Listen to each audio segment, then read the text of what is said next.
Well, hello. Welcome to the Work Positive Community's monthly live experience. I'm Dr. Joey Fawcett.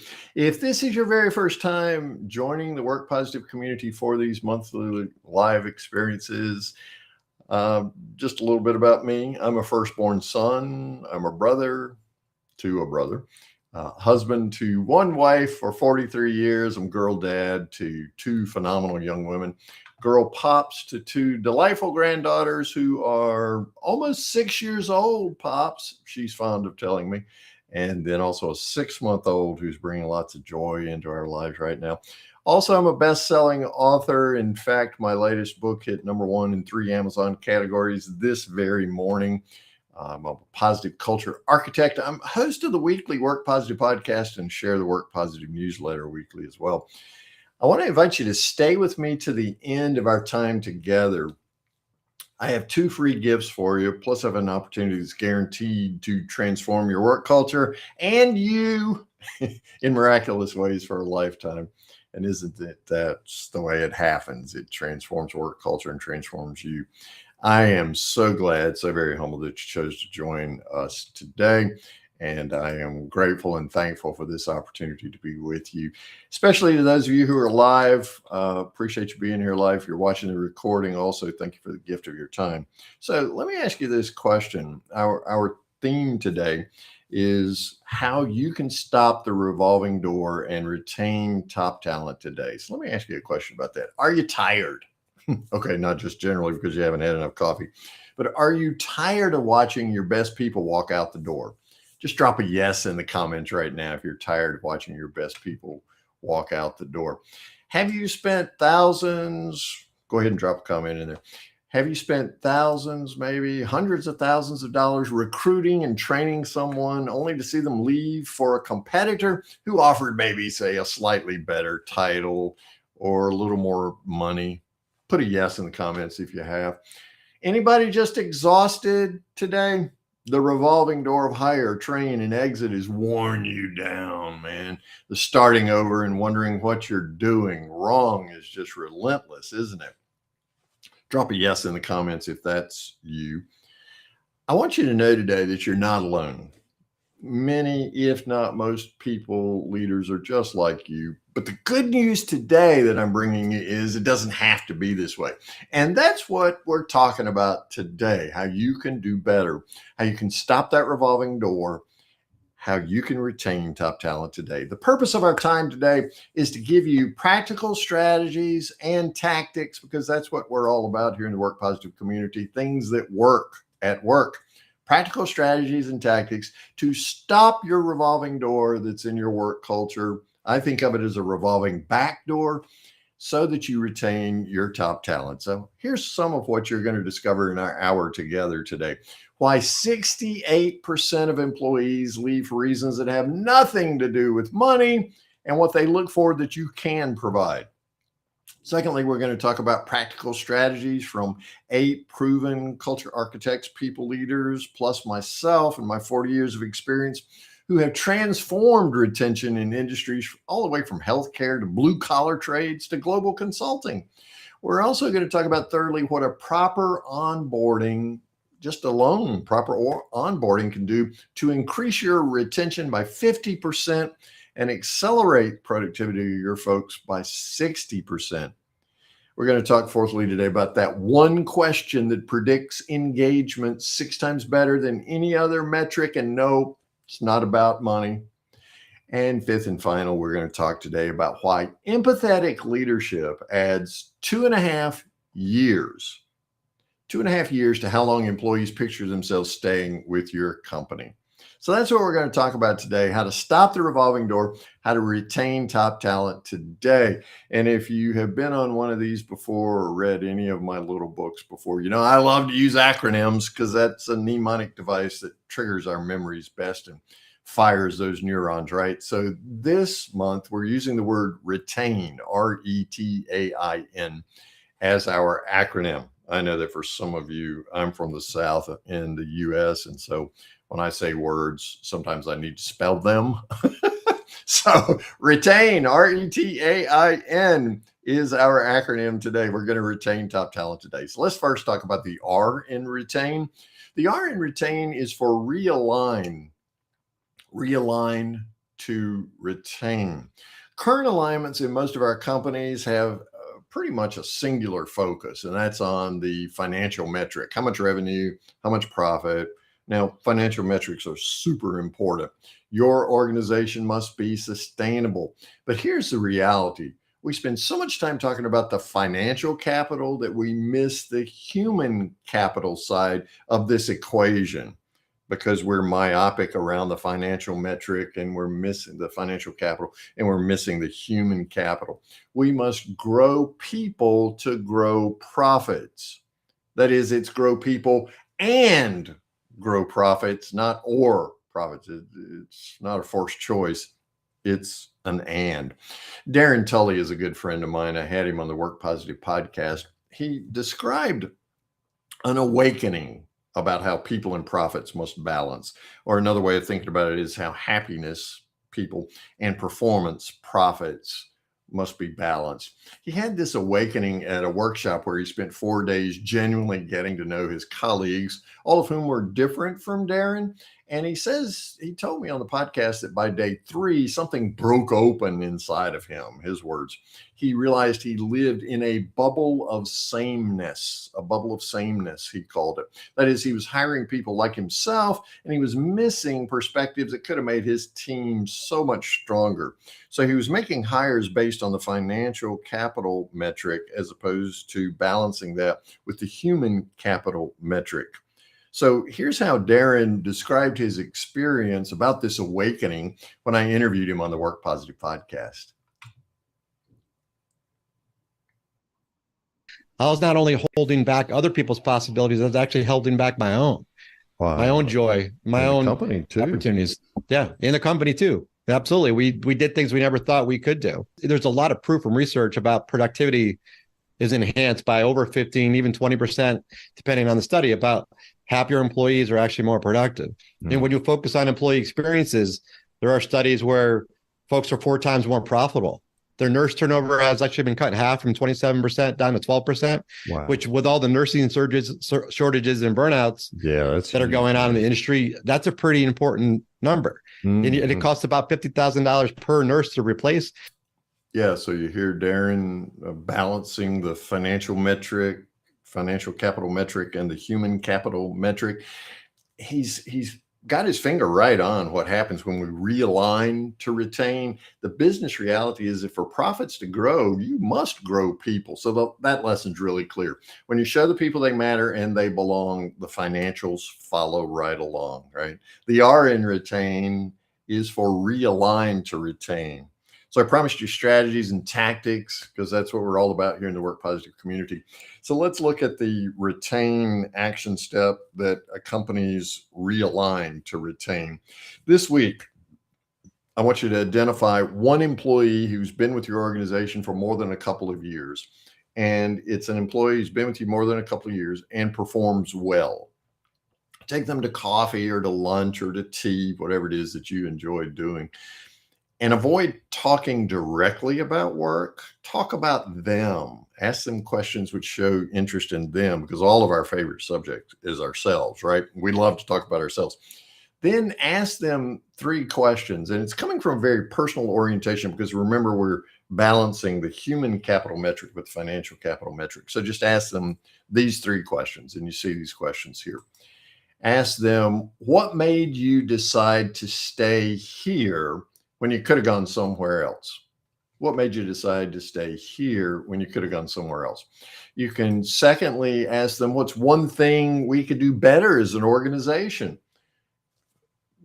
Opinions are, when you value someone else's opinion, you're really realigning to retain with that human capital side. What's one thing we could do better as an organization?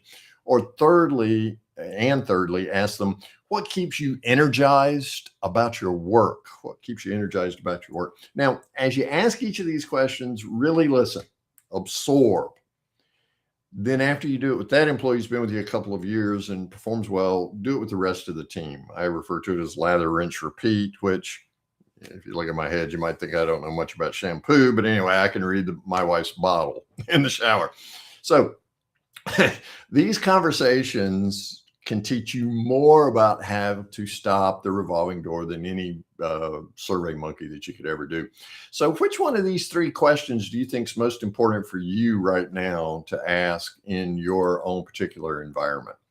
Is it question 1, question 2, question 3? Just drop a 1, 2, or 3 in the comments right there as to which one you think is most important to your work culture right now that you could ask. Is it number 1, what made you decide to stay here when you could have gone somewhere else? Number 2, what's one thing we could do better as an organization? And number 3, what keeps you energized about your work? Just drop a 1, 2, or 3 in your comments right there, and just see what other people are thinking about that. Okay, so we're balancing the financial capital metric with the human capital metric, and that we're realigning those so we're not myopic about the financial capital metric, right? That's the R in retain, realign to retain. So next we come to the E in retain. What is E for? E is for empathize to lead with heart. Empathize to lead with heart. The companies today that are retaining top talent best understand this fundamental truth about human beings. People don't leave jobs, they leave feelings.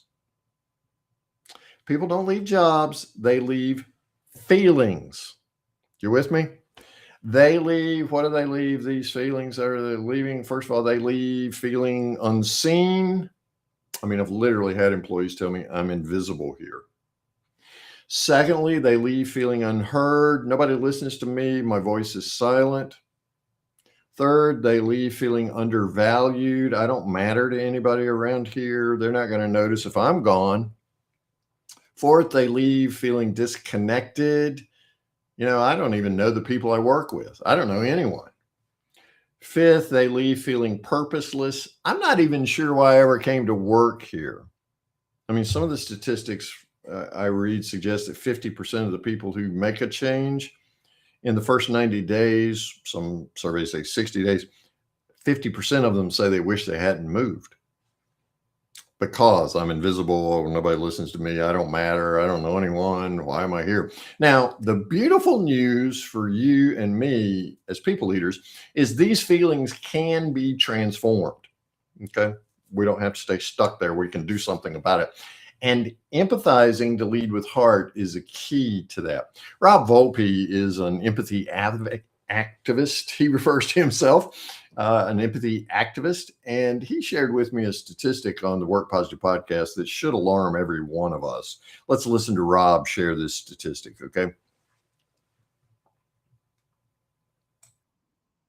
31% were unable to agree with the statement, I can easily see the point of view of somebody else. It's 1/3 of the adults you're going to run into today at work, at home, on the road, wherever you are. 1/3 of them are going to have trouble connecting and just seeing you as who you are and where you're coming from. Having an empathetic workplace leads to more retention. So there's more loyalty from the organization. People feel like they belong. There's more of a sense of inclusion and belonging. Yes. People are also able to be more innovative. They're able to problem solve when they have empathetic leadership. Now, maybe you're like, come on, Dr. Joey, I get the empathy thing and it's important, but I'm just too busy to add one more thing like empathy to my list. I get that. In fact, Rob addressed this directly. He said he encountered a couple of managers who expressed that very concern. Let's listen to how Rob responded to those two managers.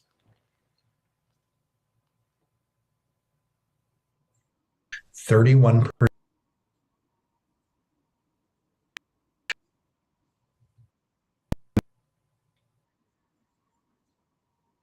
And it's in those moments where you think, I'm too busy, I'm so stressed.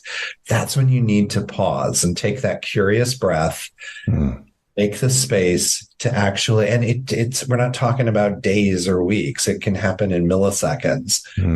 Just choose to approach something differently. Yeah, I got an email from some clients. I wasn't happy about it. And so what happens, you get an email and you feel like you're having a conversation, but you're really just communicating and you want to just like hit back right away and reply. Oh, yeah. Boom. And I thought, no, I'm not going to do that because I need to think about what I want to say and how I want to say it. And so I took and then of course that was Friday afternoon. I'm like, this can wait till Monday. They don't need to hear from me immediately. And so I paused, and that gave me time in my head. It's like an exaggerated version of the curious breath, where I worked through all the feelings I was having. I thought about different ways to respond and the outcome that I was hoping to achieve.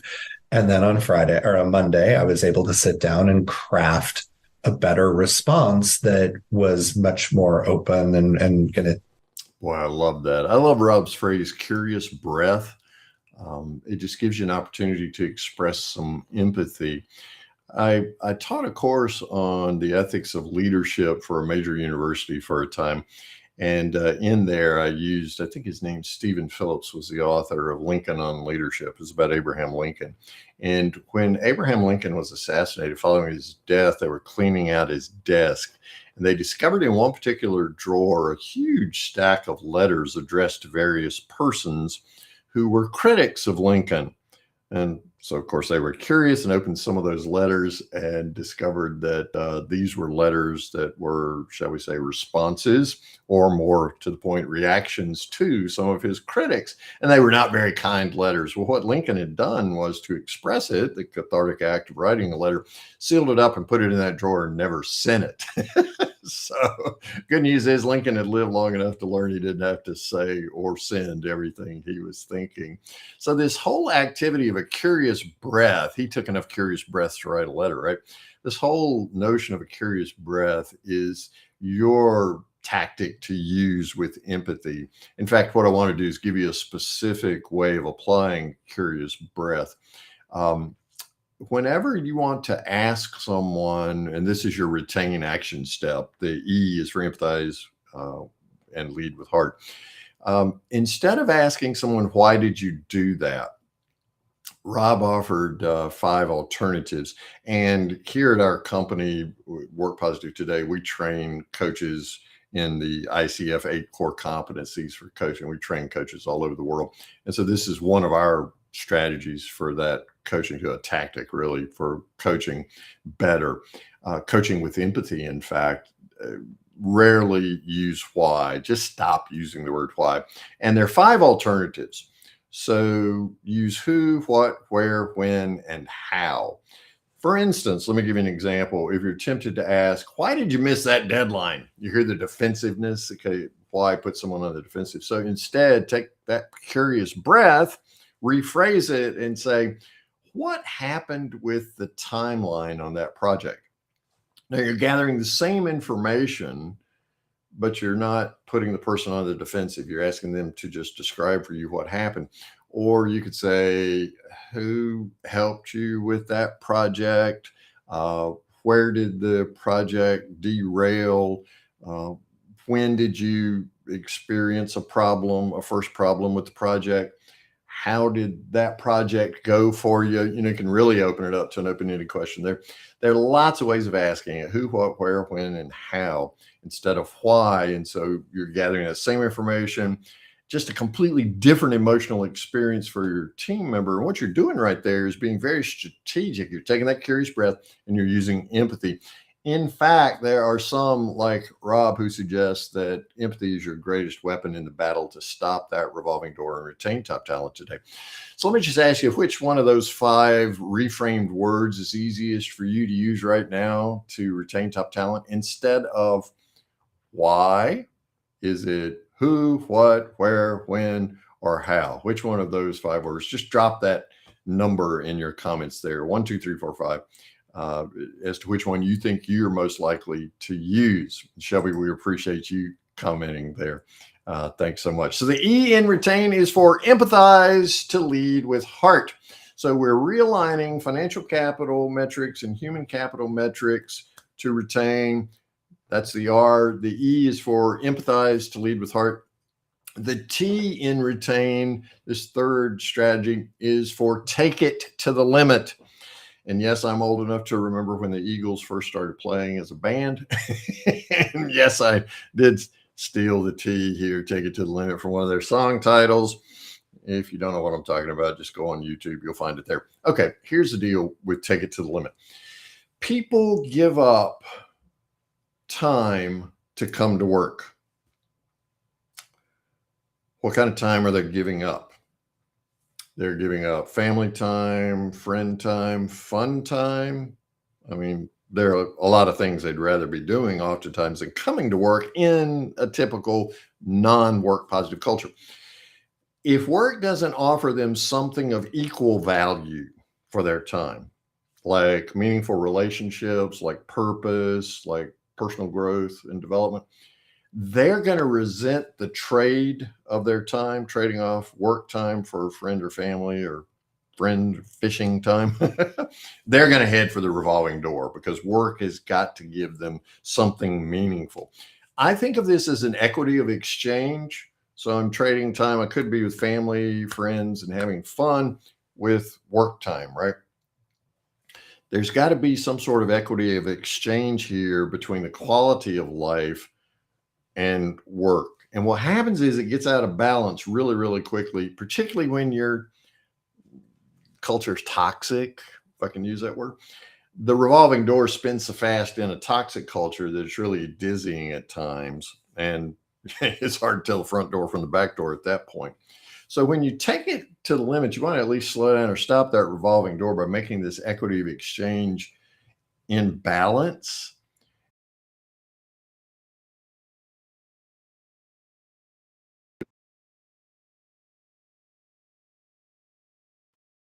Has a friend of mine, and he came on the Work Positive podcast.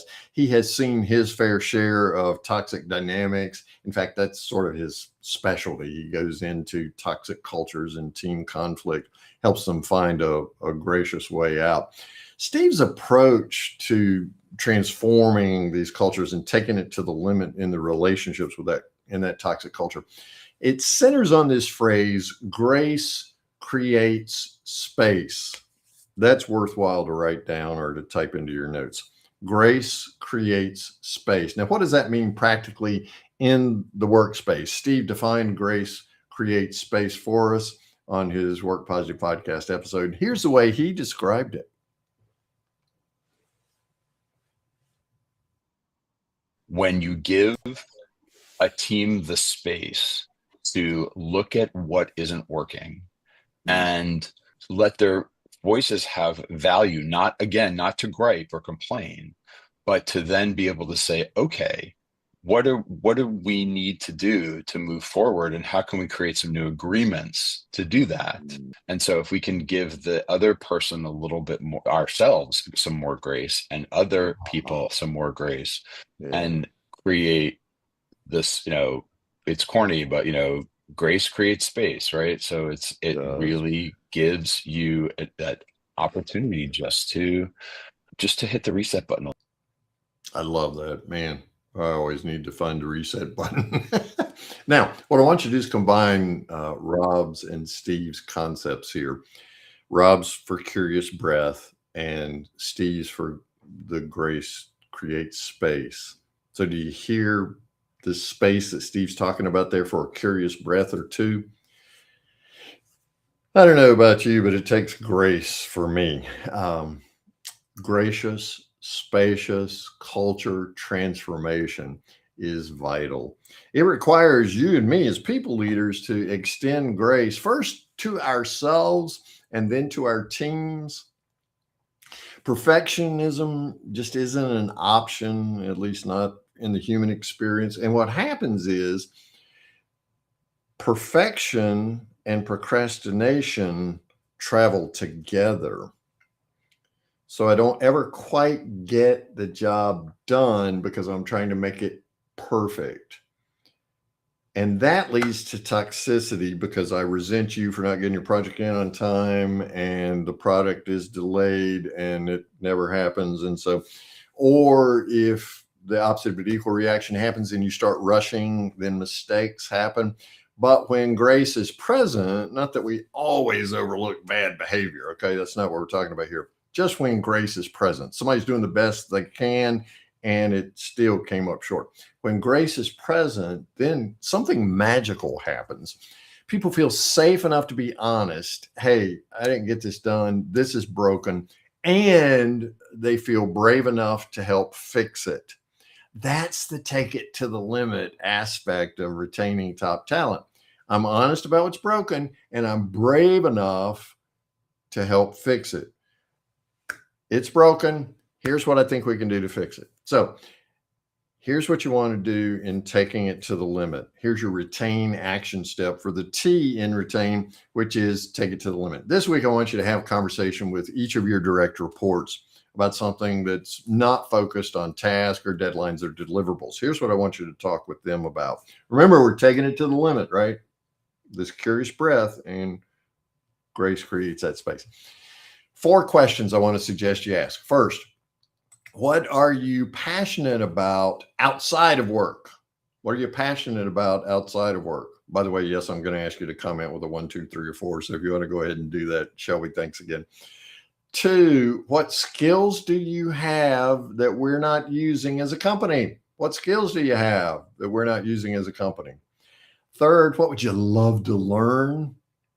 And 4th, what kind of work makes time fly for you? So give me a 1, 2, 3, or 4 in the comments there about which one of these questions is most important for you to ask right now to take it to the limit with the relationships that you have with people that you're leading. By the way, this is kind of my favorite because you get in the flow, and I refer to it as you just put your head down and you're working, and then suddenly you look up and 2 hours have passed, 3 hours have passed. That's time flying, right? After you get a response to each of these 4 questions, be sure to, and this is a critical part, be sure to do something with it. It's very disempowering, and it just overdraws your trust account in your relationships with the people that you lead when you hear something and don't act on it. So be sure to do something with it. Just find something to send them, even if it's just say they're passionate about baking bread, and go find an article to send to them from some famous bread baker, and with a recipe and some tips or something like that. Just send to them and show them some interest in who they are as a person.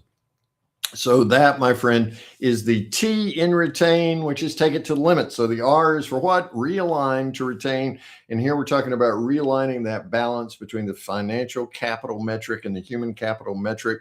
The E is for empathize, to lead with heart. There we're talking about curious breath.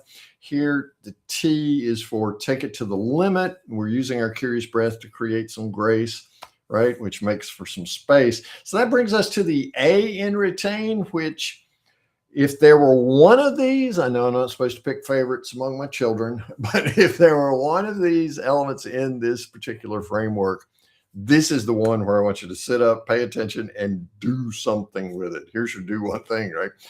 Leandro Cartelli was a guest on the Work Positive podcast. He led talent attraction for Accenture. He's led talent attraction for some other global companies. He's my best friend in Argentina. Leandro, I love you, man. He told me in our Work Positive podcast conversation something about culture fit, and I want you to hear this in Leandro's words.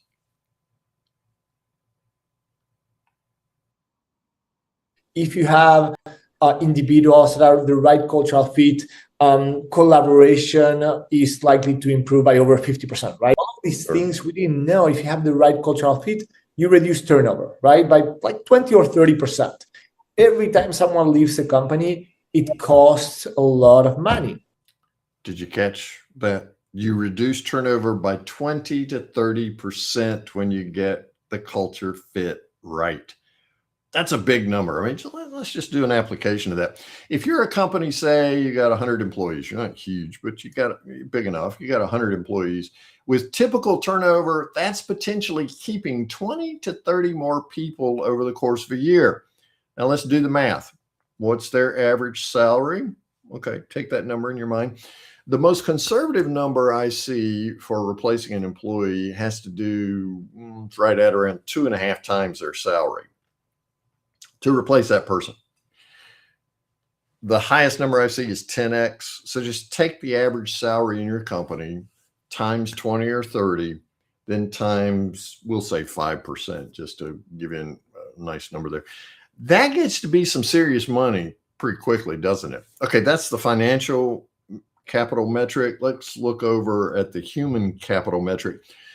You're talking about disruption in workflow. You're talking about lost momentum on projects. You're talking about the team chemistry. Oh, geez, we lost somebody else and they were top talent. Now we got to break in somebody else. All of that's what's walking out that revolving door. So here's what Leandro is telling us. Hiring is where most of us get it wrong. Sorry, that's an uncomfortable truth, right? But hiring is where most of us get it wrong. What I refer to the causality for this, I refer to the causality of this is that we are so myopically technical. Now, what does that mean? Myopically technical. We're myopic. It's like we got blinders on. Look at a racehorse. They're wearing blinders. They can only see right in front of them. And we can only see technical skills. Can the person turn a wrench? Can the person do this? Can a person run spreadsheets? Can a person, whatever technical skills you're after. So we're hyper focused on those technical skills, the certifications that accompany them, the experience they've got in doing that. We are treating culture fit as an afterthought, almost like a redheaded stepchild at a family reunion, as we like to say here in the South, right? Culture fit is an afterthought if we consider it at all. There's one question: can this person do the job? And that drives the conversation into choice. But here's the more important question, and I really want to challenge you to make this your first question. Will this person thrive here? Will this person thrive here? Put that question ahead of can they do the job? Do they have skills? What you're doing is you're making sure the culture fits. You can teach technical skills. You can go out and get certifications, but in terms of culture fit, that's a much harder uphill climb. Matthew Hill was also a guest of mine on the Work Positive podcast. He described for me in his episode about the way smart Turkish companies ask a question of their new employees that highlights the importance of culture fit. Let's listen to Matthew Hill describe it in his own words. What do you think? We've been doing this for 40 years. We can't see it. What are we doing here? Tell us. Are we doing it right? I did a lot of work in Turkey, and they would always start with something like that. What do you think of Turkey? What do you think of this? What do you think of that? You hear the invitation in that question. Immediately, they're doing a culture check, right? Even after they've hired you, they're continuing to reinforce culture. So this invitation question, what do you see? What do you think? It accomplishes two things really simultaneously. First of all, it's signaling to that new employee, your perspective matters. You're more than a pair of hands and feet. You're a pair of eyes that can see what we insiders are blind to here.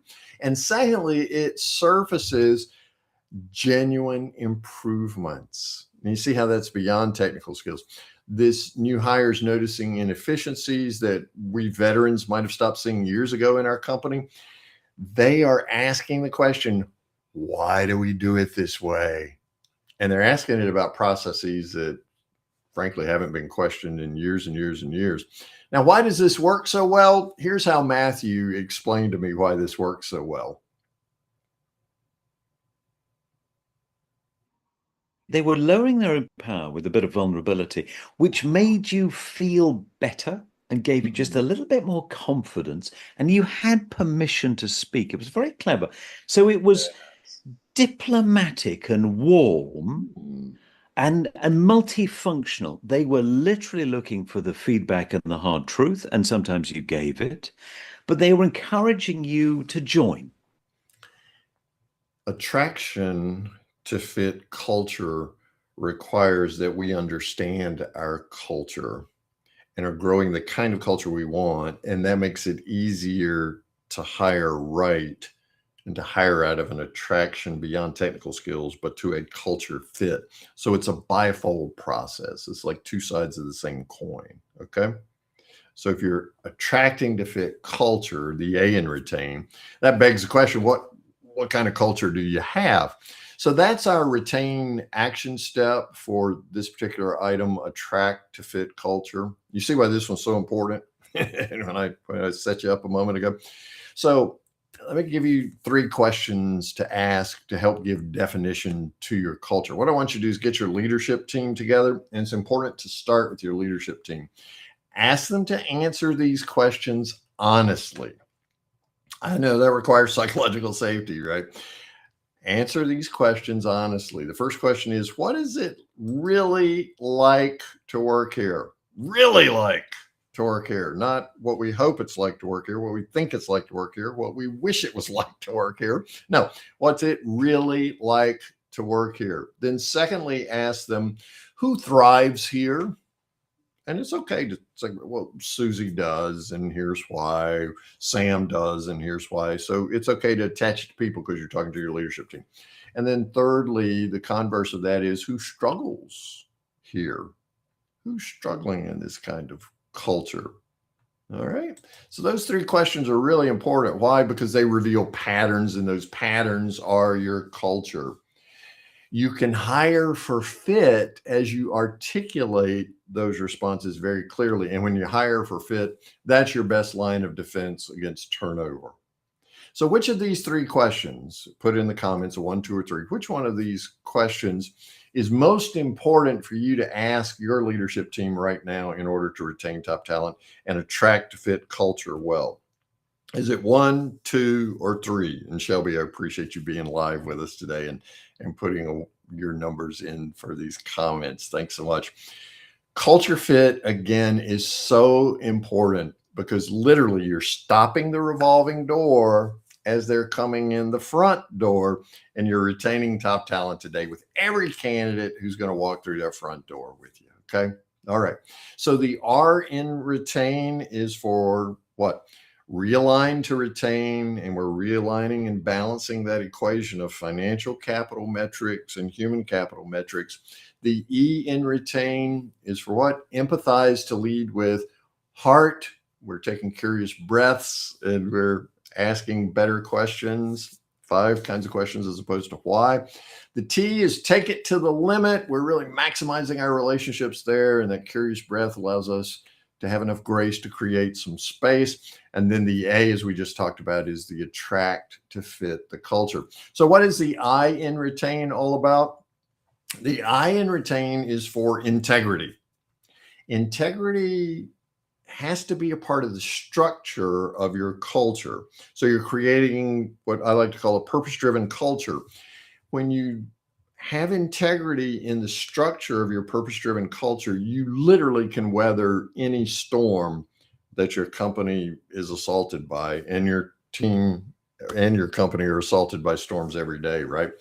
Integrity in a work positive culture really connects team members to something that's larger than themselves and has greater meaning and significance than just their roles. So they see themselves fitting into the structure of the company.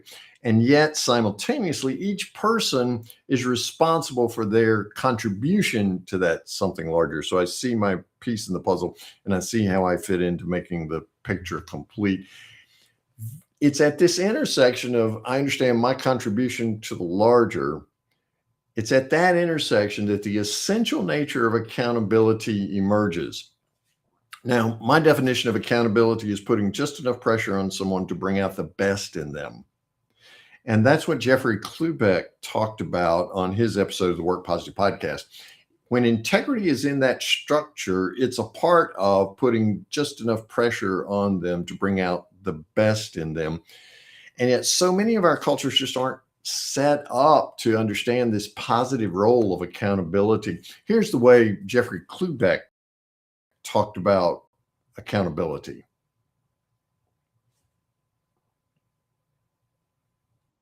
My point is, when we're teaching accountability, Dr. Joe, we're talking about integrity, but that's Trojan horse, because everybody wants integrity. Everybody wants to associate themselves. But when I'm doing public speaking, I say, hey, how many of you believe you have integrity? A lot of peer pressure there.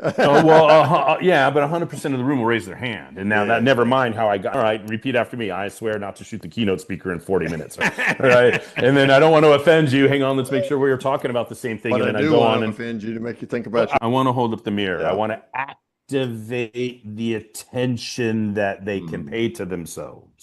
But we know that accountability will always feel like an attack when we're not ready to be 100% responsible for our own behavior. What Jeffrey's saying is when those accountability conversations go sideways and people start to get defensive and making excuses, they play the blame game. It's not always because that person is difficult. The culture missed preparing them to receive accountability as a gift, bringing out the best in you, as opposed to an assault. So we start backfilling when we're not prepared. Jeffrey's solution is to make accountability a team value as a part of the accountability structure. Here's the way he described accountability as a part of the integrity structure on his Work Positive podcast episode.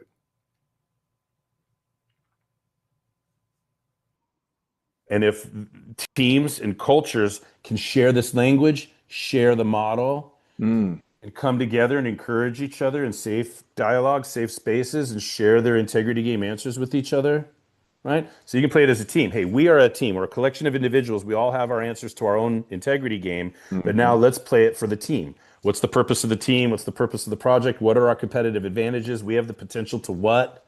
And so then hopefully people can see where their individual answers integrate. Accountability flows best, Jeffrey says, from the shared purpose rather than from top-down pressure. So there's a shared purpose that we have as a team, and accountability flows best from that as opposed from top-down pressure. As it does, then accountability transforms from something people avoid into something they embrace. Again, they see accountability as a gift because accountability is a part of the integrity, which is in the structure. And that then becomes a competitive advantage for our team as well as the company. So here's your retain action step for the I in retain, integrity to structure. Again, get your leadership team together. I'm assuming you meet with them on a regular basis. So as you're gathering, get some answers to these questions about integrity. Just do it the next time you're together. So first question, and yes, we're going to invite you to drop a 1, 2, 3, or 4 in the comments again as to which question you think is most important to ask now. So first, when our organization succeeds, who benefits besides the shareholders? Secondly, what communities do we serve? Thirdly, what causes do we advance? And fourth, what legacy are we building? Man, those are 4 powerful questions, aren't they? Then take it from the leadership team and communicate it out to the entire team. Here's what you're doing. You're helping each person see how their daily work contributes to something meaningful. Again, integrity in the structure. Accountability becomes a gift because it's inside the Trojan horse of integrity, right? I really want myself to be connected to something meaningful beyond my paycheck. That's what Jeffrey's after here in terms of accountability. So when your people understand the who that benefits from their effort, they develop the kind of commitment to you and to the team and the company that no competitor can ever poach. You're stopping your revolving door. That's integrity at its finest, and that's how it stops that revolving door. So go ahead and drop a 1, 2, 3, or 4 in the comments as to which one of those questions is most important for you right now. The I in retain is for integrity to structure, create a purpose-driven culture that can weather any storm. So you can step out of that storm of the blame game, for instance, and see accountability as a gift to each of you. So the R in retain is for realign the financial capital metric and the human capital metric. The E is for empathize with, as you lead with heart. Therein lies your opportunity for a curious breath to be taken. The T is for take it to the limit. Just take those relationships into a grace create space. You reverse the polarity of the toxicity in your culture. The A is for attract to culture fit. Hiring well for culture fit first really solves a ton of headaches. Save you a lot of money on pain medicine. The I is for integrity to structure. What's the N in retain? The final piece of our framework is 90 days.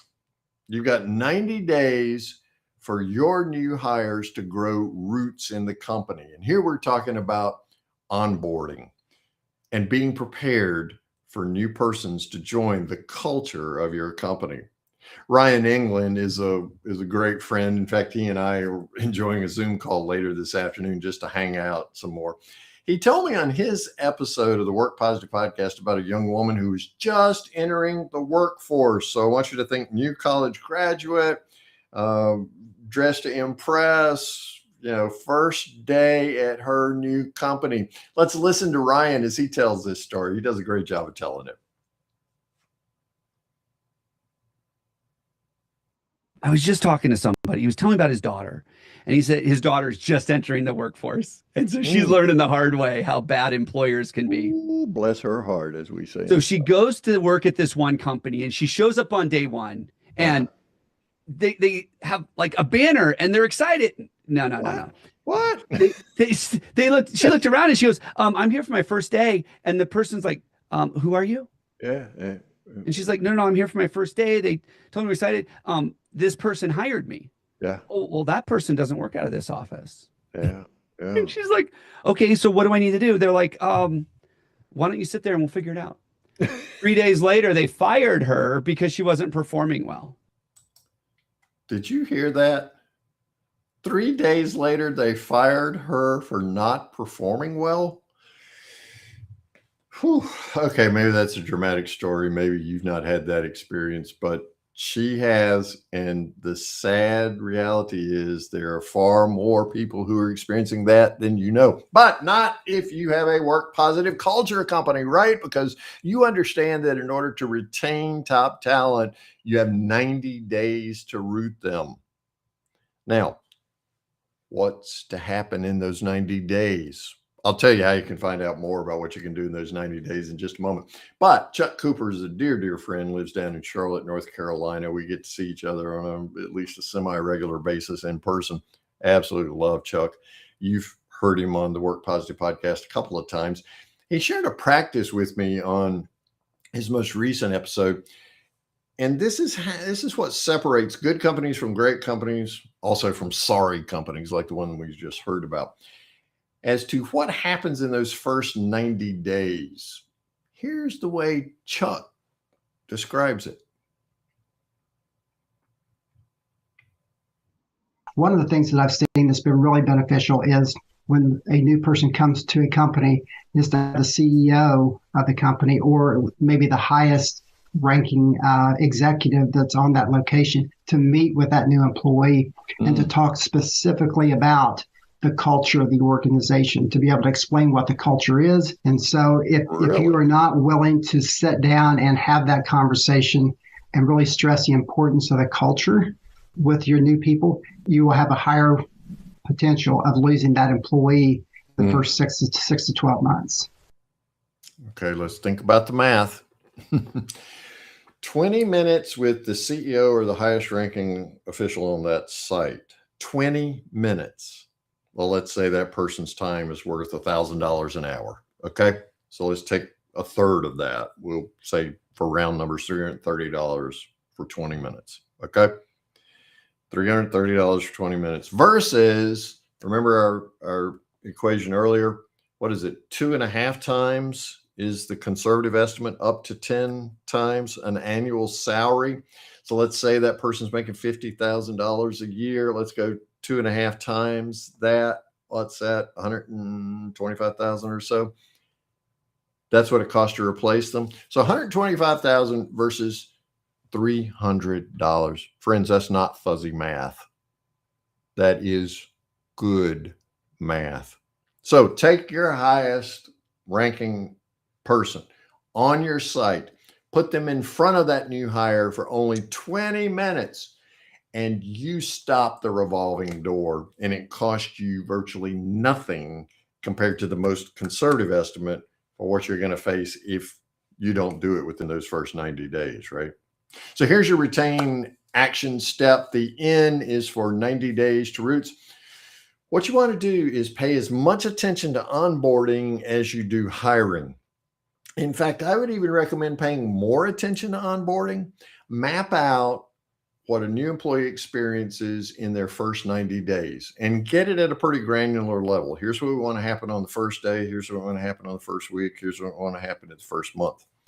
Don't guess about this now, because you really want to get a temperature reading on how it's going now, because you got to know where you're starting from to improve it, right? What's the current reality? Max Dupre's Leadership Jazz. I mean, that's classic, right? What's the current reality? What time is it right now in your onboarding process is a good way of thinking about it.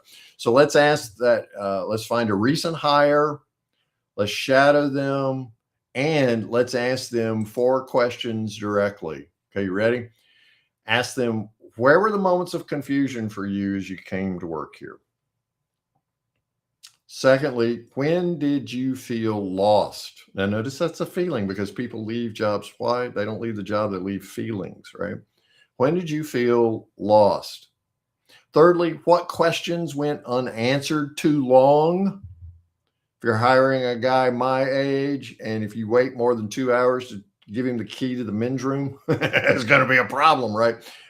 Okay, that's funny. But what questions went unanswered too long? Who do I report to? Who do I, how do I get up with IT? These are questions that are real questions. Fourthly, this is so pivotal. When did you feel like you first truly belonged? When did you first feel like you truly belonged? Now, which one of those questions is most important for you to ask new hires right now? Go ahead and drop that comment in there, Shelby. Thanks. Look forward to seeing what you put there. 1, 2, 3, or 4. Which one of those questions can you ask now? Now, what you want to do is, that's your snapshot of your current reality of onboarding.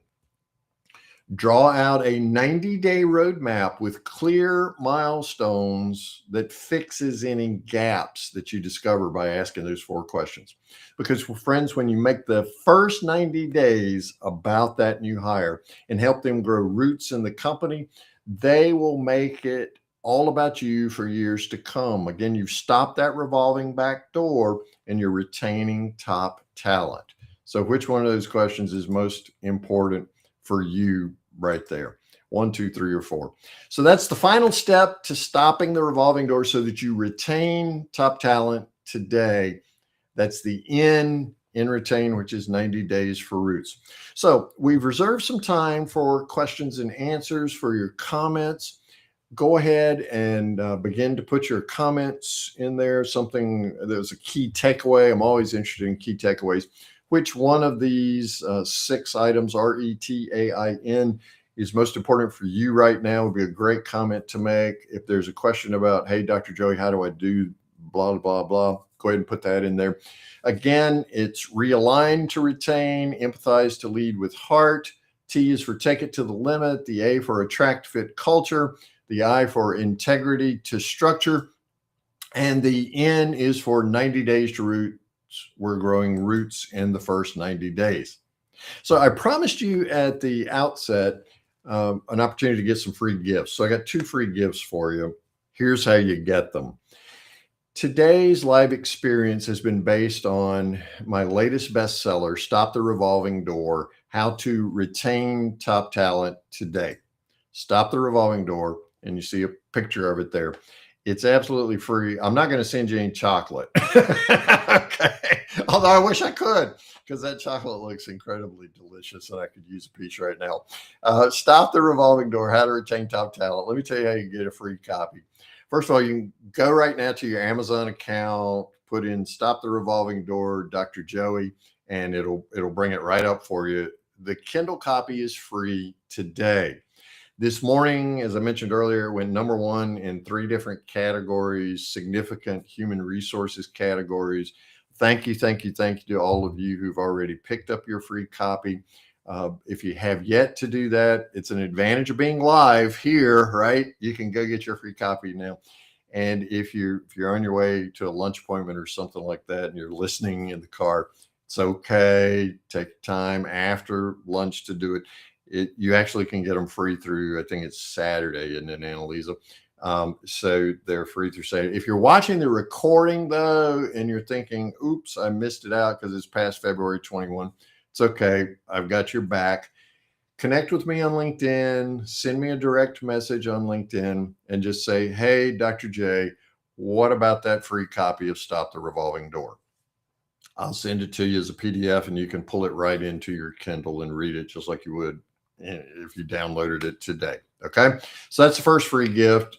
My gift to you, Dr. Joey, why are you doing this? Why are you giving away free books? I am just so passionate about improving people's lives and company sustainability that I just give away books. It's just a part of who I am. It's as much part of who I am as my brown eyes and my no hair. So Stop the Revolving Doors is yours free. Stop the Revolving Door is yours free today on Kindle, or DM me on LinkedIn and I'll send you a copy. If you're on YouTube, just go over to LinkedIn and connect with me there, or you can drop a comment in the YouTube thing there. How do I get my free copy if you're watching this after February 21st? Okay, the second free gift quickly is at workpositive.today. You want to go there right now or as soon as you can. This is up and available for you, workpositive.today. Go there, and I've got a free Work Positive culture assessment for you. It's only about 13 or 14 items. It'll take you about 3 minutes to answer them, and I send you over the next 6 weeks strategies and tactics that you can implement immediately as part of your Work Positive culture journey. Okay. All right. Shelby, let me get to yours here now. Currently, we're focused on the end, 90 Days to Roots. Man, that's a beautiful place. You're formalizing your new hire process. You're your pre-hire through month 6 orientation. Man, I love that. That really, Shelby, shows me that you get it and you understand. It's almost like a seamless, I think of it as a seamless bolt cloth.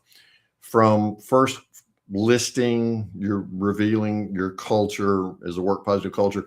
And then from the hire, the culture fit is so important. And then you're being consistent right on through your onboarding process. Man, that's beautiful. I absolutely love the way that you're doing that. Keep going. And go right now and get yourself a free copy of the book, Shelby. You've been a great participant today. I so appreciate you for being here, man. And thank you so much. Look forward to interacting with you more through these. So that's our time together today, our live experience, whether you've been on Facebook, Instagram, YouTube. I think eventually we're going to wind up on TikTok too, for what it's worth, right? If that's your favorite format. We started out here on LinkedIn. LinkedIn's an amazing place to be. Please reach out and connect with me on LinkedIn. We send out the Work Positive newsletter weekly. You get prompts about the podcast.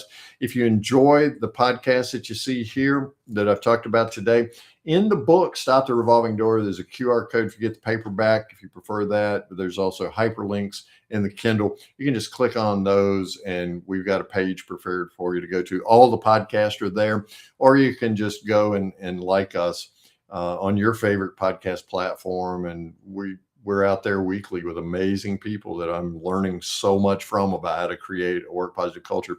Thank you, Work Positive culture community. I love you. I appreciate the gift of your time. And I look forward to next month when we get to be together again.